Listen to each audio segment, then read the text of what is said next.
Hello, good afternoon everyone. Welcome back to my channel. Mini blog आज चाहिँ म के बनाउँदैछु भन्दा चाहिँ एकदम खोकी लाग्दाखेरि चाहिँ हामीले चाहिँ घरेलु सुप चाहिँ अब सिम्पल यसरी खाँदा चाहिँ खोकीहरू चाहिँ राम्ररी जाती हुन्छ हैन, सन्चो हुन्छ। खोकीमा आराम। यो चाहिँ अदुवा र हल्दी अनि यहाँ चाहिँ सानो एउटा कोस्रा लसुन र मैले तुरुकै तेल हालेँ। यो चाहिँ हो मेथी, जिरा र सोपलाई चाहिँ म मजाले खराएर चाहिँ यसमा चाहिँ म यो रातो रातो भयो भने चाहिँ म प्याज चाहिँ हाल्दिनँ। अनि म चाहिँ अब लसुन हाल्छु एक कोस्रा, यसलाई पनि रातो डढाउँछु। त्यहाँदेखि चाहिँ म हर्दी र अदुवा हालेर चाहिँ मजाले भुटेर चाहिँ त्यसमा चाहिँ म एउटा अन्डामा अघि नै मैले नुन हालेर पेस्ट मजाले घोलेको छु। त्यहाँदेखि त्यो हालेर चाहिँ मजाले रातो हिँजेसम्म भुटेर चाहिँ हैन, त्यहाँदेखि चाहिँ त्यसमा चाहिँ म अब कति नुन हाल्छ त्यही हिसाबले नुन ठिकैको हालेर चाहिँ मजाले पानी हालेर चाहिँ पुरा निकै बेरसम्म उमालेर चाहिँ नि त्यसको चाहिँ तातो तातो सुप खायो भने चाहिँ हामीलाई एकदम घाँटी दुख्नु र खोकीहरू लागेको चाहिँ एकदम सन्चो हुन्छ हैन। यो चाहिँ एकदम घरमै भएको सामानले अन्डाको सुप जो चाहिँ बस्तीको कुखुरा अन्डाको सुपहरू चाहिँ बनाएर खाइन्छ। अब रुगामार्गी छातीहरू दुख्नु या खोकी लाग्नु चाहिँ मजाले जाती हुन्छ हैन।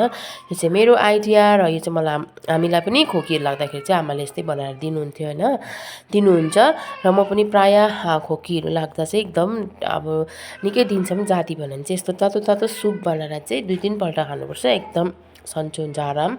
खोकीहरू लागेको चाहिँ चिसोहरू गाडिएको हुन्छ नि अब हाम्रो खोकीहरूमा, त्यो चिसोहरू गाडेको चाहिँ मजाले जाती हुन्छ। यसलाई चाहिँ मजाले निकै बेरसम्म रातो हिँड्सम्म भुट्नुपर्छ, किनकि अब लटरपटर भुटेर खाइन्छ। यो अन्डा चाहिँ काँचै गनाउँछ नि त, त्यसले गर्दा चाहिँ अब खानु सक्दैन सुप हैन। अनि त्यसलाई नै मजाले यसरी नै चुरा चुरा गरेर निकै बेरसम्म भुटेको गरेर चाहिँ जब चाहिँ यो रातो एकदम उयो भइसक्छ, भुटिसक्छ मतलब सुक्खा भएर गनाउनु छोड्छ, तब चाहिँ मजाले सुप हालेर चाहिँ एकदम मजाले उमालेर खानुपर्छ हैन।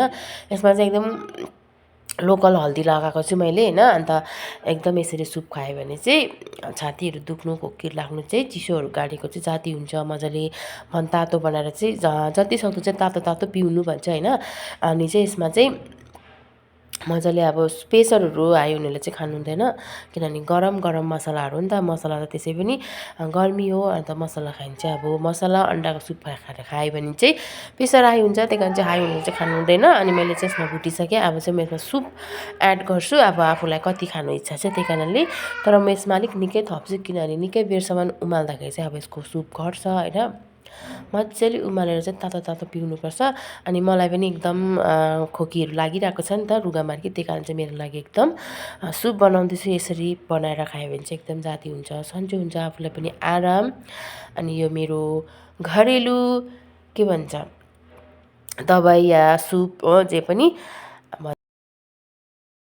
यसरी खाँदैछु। तपाईँहरूले पनि यसरी खानु सक्नुहुन्छ, राम्रो हो। अनि thank you so much, bye bye, see you next video.